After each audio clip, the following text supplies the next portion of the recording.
Ladies and gentlemen, how you doing? How's it going? Welcome back to another episode of Nerd News Central. Today, we're gonna see how smart I am. And by how smart I am, I mean we're going to take the National Privacy Test. I'm very, very interested. It's basically, I got an email about this cybersecurity test, and I clicked on the link in the email. I'm just kidding. It's from a security thing that I'm subscribed to, a security website, and they sent out that the National Privacy Test is doing a survey.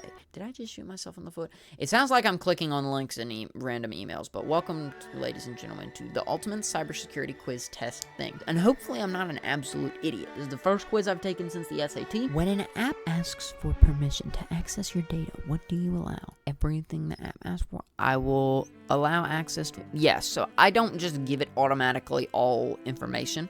I allow access to the information that the app cannot function with. And I only allow it when in the app. So that's pretty good. When on Instagram or other social media platform, what content do you allow your followers to see? I hate Snap Maps. That's terrible. I'm very, very active on my, I say very, very active. I'm not that active, but comparatively to some things, I'm pretty active on my Instagram.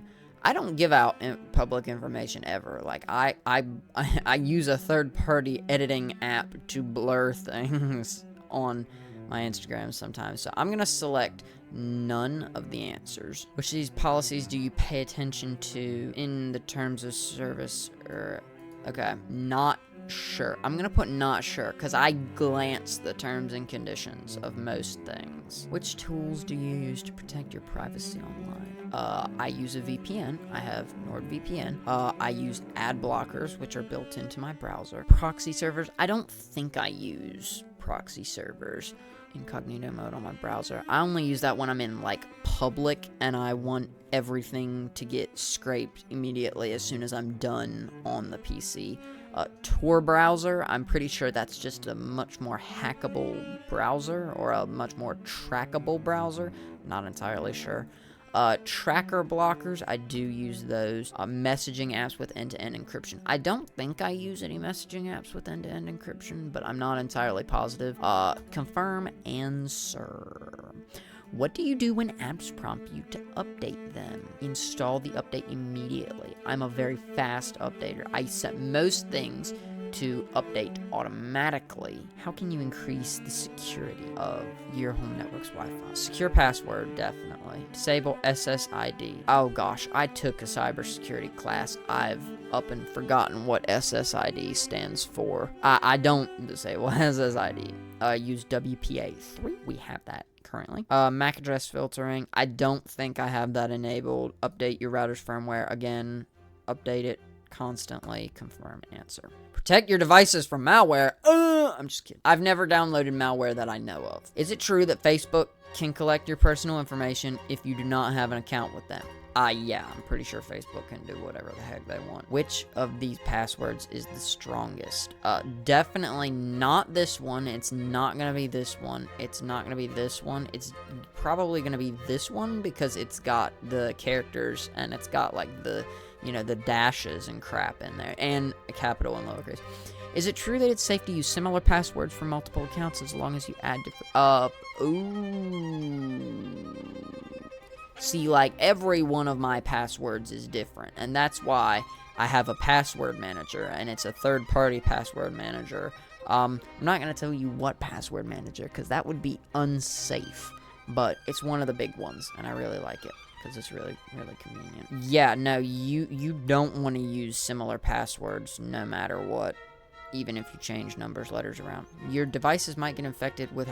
I've watched the Basically Homeless videos on malware, so I'm an expert in this. Download and open files from unknown sources. Open email attachments from unknown sources. Click on unknown links. Visit suspicious websites. Literally all of those can download malware. You are going to work remotely. When it comes to your digital privacy, what should you worry about the most? You're going to work remotely.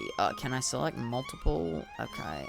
I'm gonna say probably unsafe, like, networks, most likely. It could be compromised Internet of Things devices as well. I'm gonna say unsafe public, private networks, because I'm horrified of that. I'm so afraid that someday, somehow, someone's going to just, like, hack into my computer and up and pull a Skynet moment and, like, launch Doomsday for my computer. My parents can tell you, I am paranoid about public Wi-Fi. I just don't connect to it. Which types of data do ISPs collect as part of metadata? I'm gonna put not sure. I think... Tell you what, I'm not gonna guess not sure. I'm gonna guess your IP address, they definitely have. Time spent online, they definitely have. Websites visited and device used, because they would have your MAC address. At websites visited, you're using their internet to connect to the websites. I would imagine that that's probably it. My cybersecurity class is starting to slightly rear its head. There are many ways to trick an unknowing user to go to a malicious website while casually browsing the internet. Which of these signs suggests that it's unsafe? An IP address given instead of a URL. There's a port switch example.com at the end of the URL. Yeah, that's suspicious. I'm just gonna select all three. When identifying a phishing website, set up by scammers, what are the red flags you should look out for? No padlock icon, random individual or company name, there's no copyright symbol at the bottom of the page. Copyright literally doesn't matter in that scenario. Site's visuals and copy are of poor quality. Site's URL looks suspicious. Yeah, okay. Visuals and copy are of poor quality. Actually, that's not true. But red flags, that's kind of sort of a red flag. What if I was getting hacked by this web? That's something I just thought about. What if I'm, like, downloading malware as we speak from this website? I'm just kidding. Potentially fatal electromagnetic radiation. Gosh, I would hope not. Holy crap. Passwordless access and lack of encryption. The lack of encryption was kind of a guess. What would you do? Okay. This will be interesting. Bring it on. Okay, you find a deal on eBay to get a streaming service subscription for less than its official price. No, these accounts were acquired illegally. Well... Yeah, no, the account was probably acquired illegally. Let's get real here. I'll use a laptop charging station, a local coffee shop. That's generally a bad idea because there's the whole, you know, public USB port. I'll buy a new personal charger. I guess that. I don't fully understand that question. I'm very tired. As proof, they show your password and demand money. Okay, so first things first, you're in the device already. So they might have your password, but it's fine. We're gonna change your password. And we're gonna click do not reply or click any links, report the email spam. That's what I would do personally. Say you bought a few items in an online store. Do you allow your browser to save your credit card details for your next purchase? Absolutely not. That's a horrible idea. I just realized I might be roasting you, Kathleen. I apologize. That is a bad idea. Watch yourself, Timmy.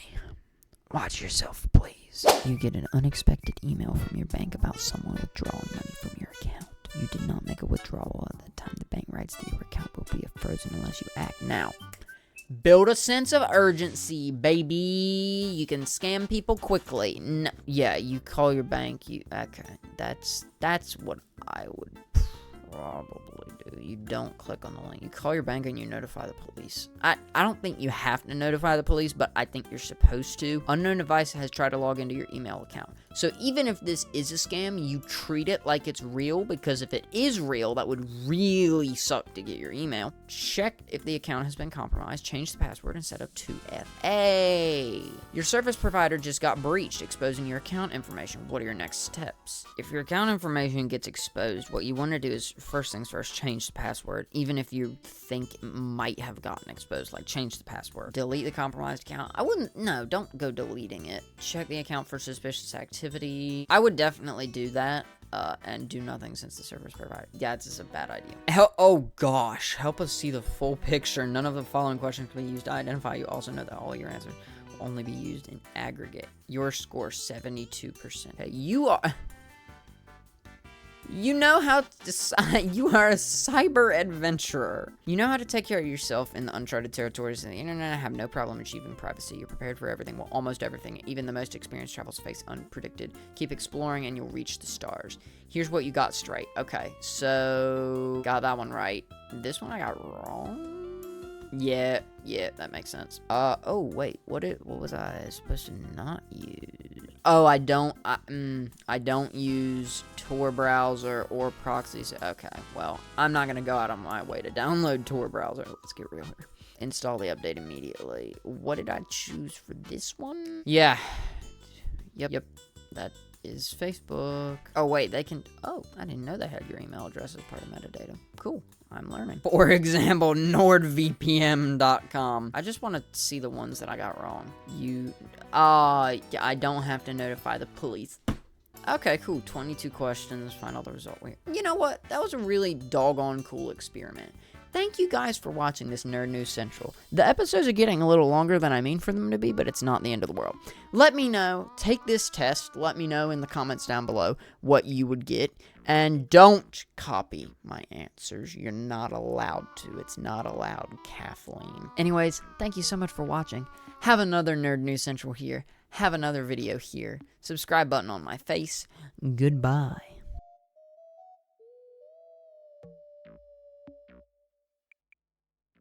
Someone named Kathleen is going to watch one of my videos, and I'm about to receive a cease and desist in the mail.